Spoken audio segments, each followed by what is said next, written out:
गुजरात में स्थानीय निकाय में जबरदस्त जीत हासिल करते हुए बीजेपी ने बता दिया कि उसके गढ़ में सेंधमारी किसी भी पार्टी के लिए मुमकिन नहीं है। सभी 6 महानगर निगमों यानी अहमदाबाद, सूरत, वडोदरा, जामनगर, भावनगर और राजकोट में बीजेपी को प्रचंड बहुमत मिला और इस जीत के बाद बीजेपी कार्यकर्ताओं और नेताओं का जोश हाई नजर आ रहा है। ढोलक की ताप पर कार्यकर्ताओं ने जमकर जश्न मनाया है। अलग अलग शहरों में पार्टी की जीत का जश्न मनाया जा रहा है। ये जीत उस वक्त मिली है जब कहा जा रहा था कि सीएम विजय रूपाणी की सरकार से लोगों के बीच नाराजगी है, लेकिन प्रचंड जीत से बीजेपी ने इसका जवाब दे दिया है। गुजरात के स्थानीय चुनाव में बड़ी जीत के बाद गृहमंत्री अमित शाह अहमदाबाद पहुंचे और वो भी पार्टी की जीत के जश्न में शामिल हो रहे हैं। कांग्रेस की इस चुनाव में करारी हार हुई है। सबसे बड़ी खबर यह है कि पार्टी सूरत में नंबर 3 पर खिसक गई और यहां आम आदमी पार्टी ने दूसरा नंबर हासिल कर लिया।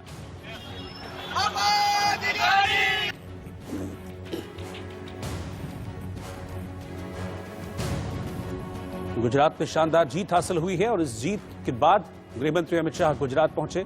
यहां पर उन्होंने इस जीत के सूत्रधार रहे नेताओं को फूलमाला पहनाई। गुजरात के मुख्यमंत्री विजय रूपाणी से भी उन्होंने मुलाकात की है।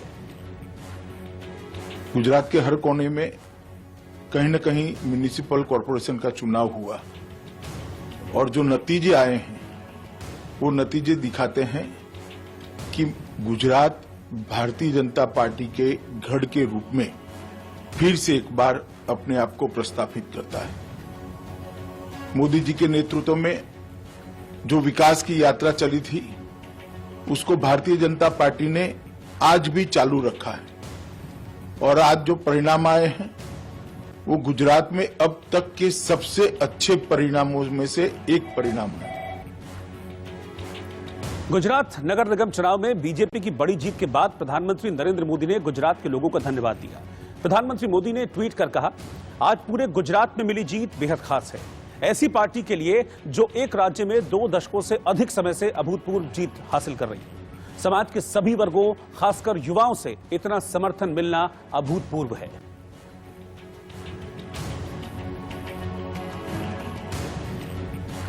लेकिन इस स्थानीय चुनाव में सबसे चौंकाने वाली खबर आम आदमी पार्टी ने दी है। सूरत में पार्टी ने 27 सीटें जीत ली और इस तरह से कांग्रेस को रिप्लेस कर दिया। आम आदमी पार्टी के लिहाज से यह जीत बड़ी मानी जा रही है। जीत के बाद अरविंद केजरीवाल ने 26 फरवरी को सूरत में रोड शो निकालने का ऐलान भी कर दिया है।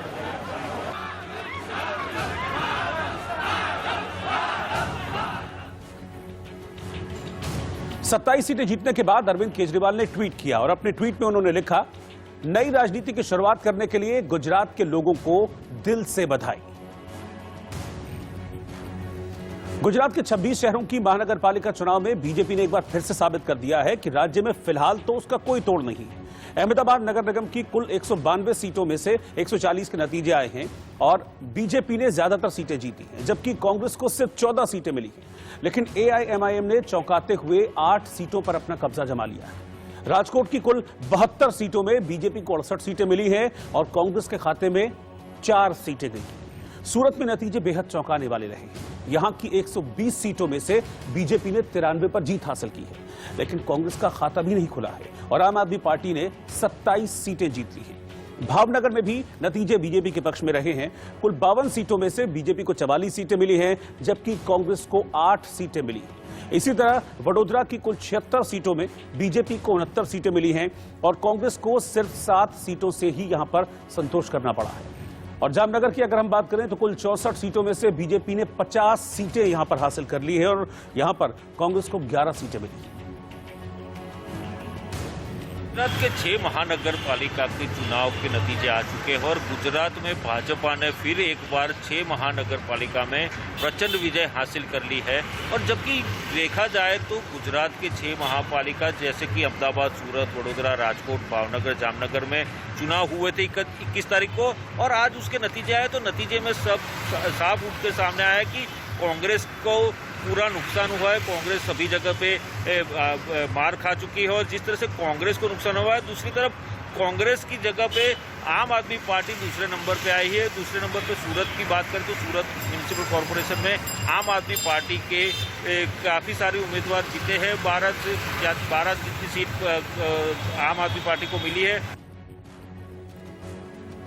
कांग्रेस नेता प्रियंका गांधी ने मथुरा में किसान महापंचायत की और इस दौरान अपनी बात शुरू करने से पहले प्रियंका ने बांके बिहारी का जयकारा लगवाया। सभा के दौरान कृषि कानूनों के खिलाफ चल रहे आंदोलन के दौरान जान गंवाने वाले किसानों के लिए 2 मिनट का मौन भी रखा गया। वहीं किसान पंचायत के लिए मथुरा पहुंची प्रियंका गांधी वृंदावन भी गईं और बांके बिहारी के दर्शन किए। प्रियंका गांधी करीब 4 बजे मंदिर पहुंची और उन्होंने करीब 25 मिनट तक देहरी पूजन किया। सेवायत गोपी गोस्वामी ने पूजा संपन्न कराई। इस दौरान प्रियंका ने विजिटर रजिस्टर में लिखा कि आपकी प्रार्थना से देश का, जनता का, सबका मंगल हो। दर्शन के बाद उन्होंने कहा कि सरकार का, नेताओं का, प्रधानमंत्री जी का कर्तव्य है कि वो जनता की आवाज सुने और उनकी समस्याओं को सुलझाने की कोशिश करें। किसानों के लिए अपशब्द कहना, उन्हें आतंकवादी कहना, देशद्रोही कहना बड़ा पाप है।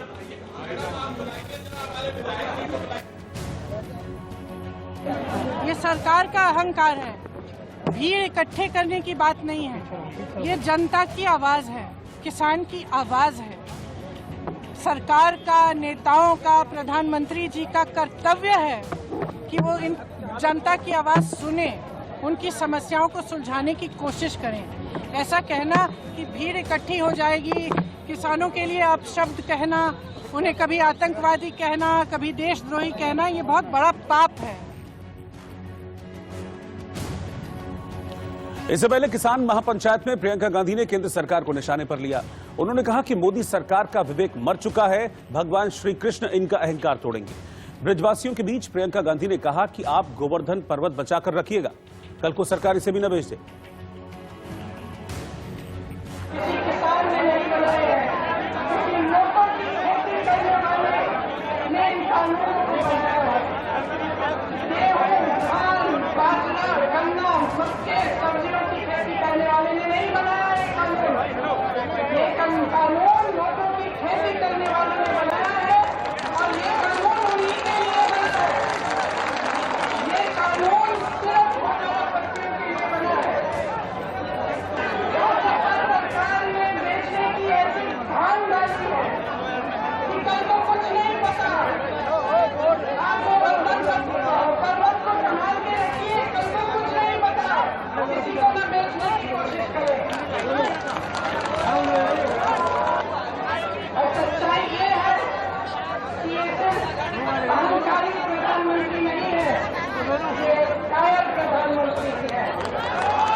जिम्मेदारी लो और निर्णय को बदलो, जनता की बात को स्वीकार करो।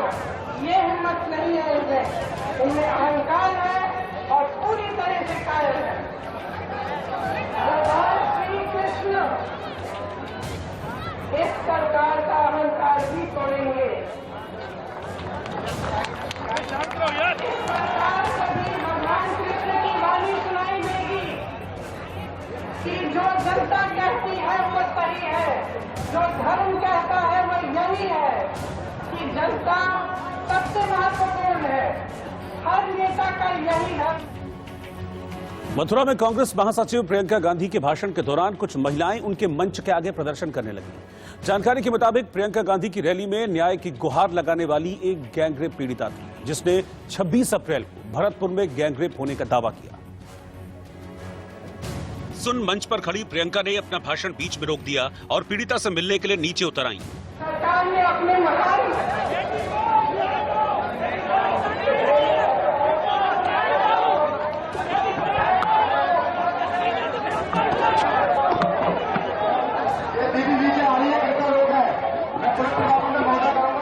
दरअसल प्रियंका गांधी जब किसान पंचायत में मंच से भाषण दे रही थीं, उसी दौरान मंच के सामने कुछ लोग गैंगरेप पीड़िता को इंसाफ दिलाने के लिए गुहार लगाते दिखे।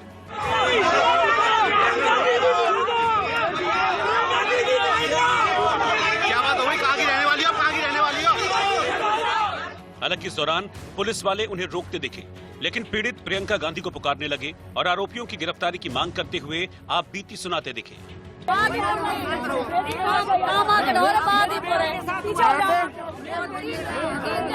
उठा लेके पीछे थे बलात्कार किया है। 14 साल की बच्ची है।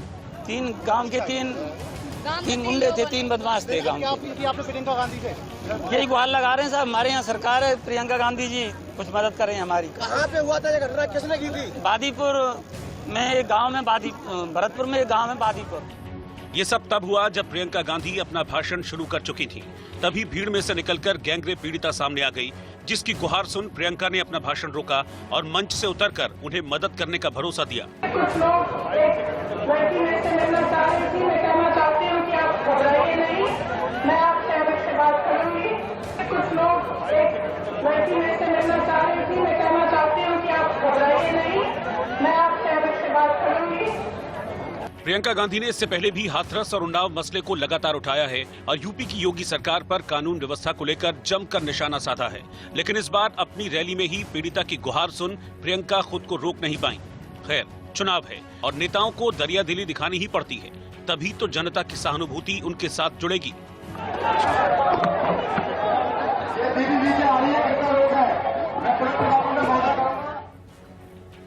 कर्नाटक में खदान में बड़ा हादसा हो गया। कर्नाटक के चिकबल्लापुर में एक खदान में जिलेटिन स्टिक में हुए धमाके से 6 लोगों की मौत हो गई। पुलिस के मुताबिक कुछ लोगों ने यहां गैर कानूनी तरीके से जिलेटिन की स्टिक रखी हुई थी। मध्य प्रदेश के इंदौर में भीषण सड़क हादसे में 6 लोगों की मौत हो गई। लसूड़िया थाना इलाके के तलावली चांदा में एक तेज रफ्तार कार के सड़क किनारे खड़े टैंकर से भिड़ जाने से हादसा हुआ। गुजरात के भरूच में केमिकल कंपनी यूपीएल 5 प्लांट में धमाके के साथ आग लग गई। इस हादसे में करीब 24 लोग घायल हुए हैं। इस केमिकल कंपनी में हुए धमाके की आवाज 15 किलोमीटर दूर तक सुनाई दी। आंध्र प्रदेश के श्रीकाकुलम में टीडीपी और वाईएसआरसीपी के कार्यकर्ताओं में जोरदार भिड़ंत हो गई। इस मारपीट में दोनों दलों के 16 कार्यकर्ता घायल हो गए।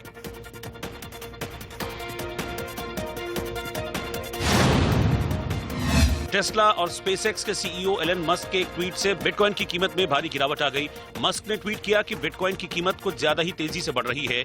उनके इस ट्वीट से बिटकॉइन की कीमत में 17% की गिरावट आई है।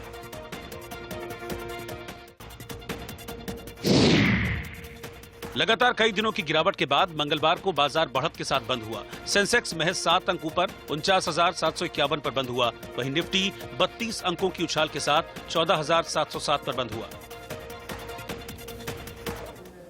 बिहार के गया से एक स्कूली छात्रा के साथ हुई छेड़खानी का वीडियो सोशल मीडिया पर वायरल हो रहा है। हैरान कर देने वाले इस वीडियो में साफ दिखाई दिया कि लड़की मंचलों से हाथ जोड़कर मिन्नतें कर रही है कि उसे छोड़ दे, लेकिन ये बदमाश, ये गुंडे उसके साथ लगातार छेड़छाड़ और बदसलूकी करते रहे। इतना ही नहीं, इन मंचलों ने छात्रा का दुपट्टा छीन लिया और सभी लड़के उसे गलत तरीके से छूने की कोशिश करते दिखाई दिए। इस दौरान लड़की अपने आप को बचाने के लिए हाथ जोड़कर भीख मांगती रही, लेकिन इन गुंडों ने उस छात्रा की एक नहीं सुनी। तो हमरा ज्यादा भाग में धाव रहे नहीं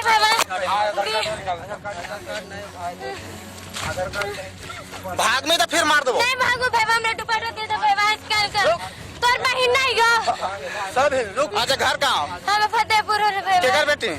मैं ओके भाई, अति ये दोस्ती हो गए। पापा का नाम बताओ। नहीं पापा का नाम बताओ। हम ओके जाके हम पापा तो अपन नाम बताओ। उधर ना नहीं गो भाई, वीडियो ना बनाओ भाई, कॉल नाम पूछिए। वीडियो में बार बार छात्रा बोल रही है कि भैया भगवान के लिए छोड़ दो और दुपट्टा वापस कर दो, लेकिन लड़के बार बार उसके शरीर को छूते रहे और लड़की के माता पिता, भाई और उसकी जाति तक पूछते सुनाई दिए। बताओ तो पापा का नाम पूछिए। हाँ, पापा की नाम हो बताओ।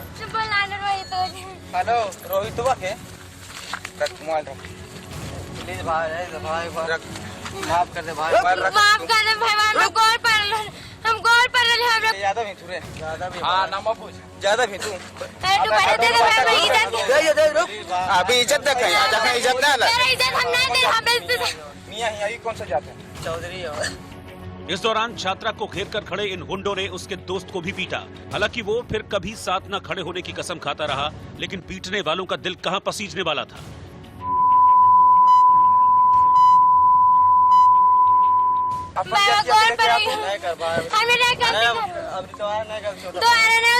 ये वीडियो 20 फरवरी का बताया जा रहा है। उधर छात्रा के साथ हुई छेड़खानी का वीडियो सोशल मीडिया पर वायरल होने के बाद गया पुलिस हरकत में आई और आरोपियों को जल्द गिरफ्तार करने के दावे करने लगी। संबंधित थानेदार से इसके बारे में पूछताछ की गई है। सबसे पहले एक FIR लॉन्च करके इन लोगों को चिन्हित कर सबकी गिरफ्तारी के लिए बोला गया है। देखिए, हम तो अपने, क्योंकि हम प्रशासनिक पदाधिकारी हैं, तो हम लोग प्रशासन या पुलिस के तंत्र से के लेवल से ही बात कर सकते हैं। सामाजिक में भी मेरा मानना है कि सामाजिक में भी जरूर उनका बहिष्कार या कुछ होता होगा या कुछ ना कुछ मैकेनिज्म जरूर होंगे। हर सोसाइटी में इस तरह के लिए मैकेनिज्म रहते हैं और हम लोग तो अपनी कार्रवाई करते हैं और पूरे व्यापक तरीके से इसमें कार्रवाई होगी। जो अभी आपने बताया है, जितने भी लड़के इसमें चिन्हित हैं सारे के सारे गिरफ्तार होकर जेल जाएंगे।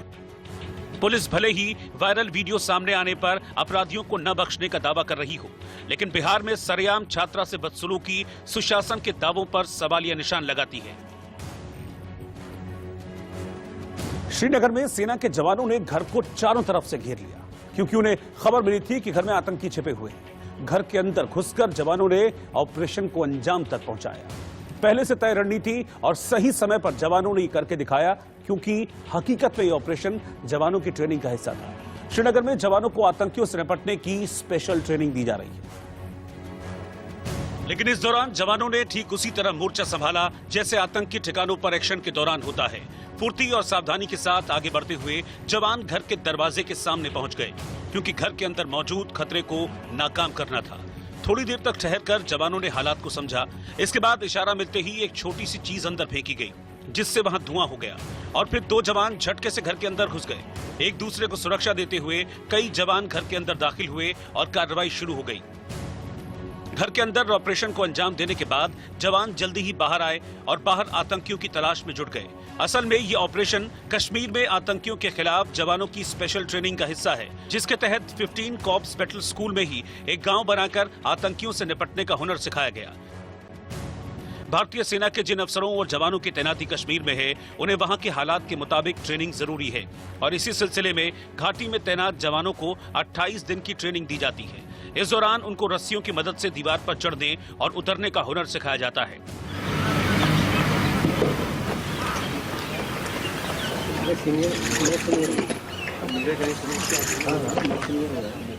इसके अलावा ऑपरेशन के दौरान अलग अलग हालात से निपटना भी सिखाया जाता है। कश्मीर में आतंकियों से मुठभेड़ की हालत में जवानों को हर तरफ से चौकन्ना रहना होता है। अगर एक जवान सामने मोर्चा संभालता है तो दूसरा पीछे से आने वाले खतरे पर नजर रखता है, लेकिन सबसे अहम होता है लक्ष्य पर निशाना लगाना।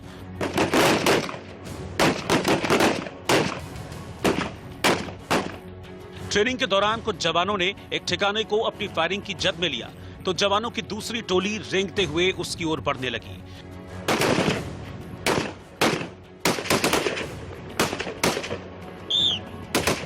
कश्मीर में सेना आतंकियों के सफाये में जुटी है और इसके लिए जवानों को तकनीक के साथ ट्रेन किया जा रहा है।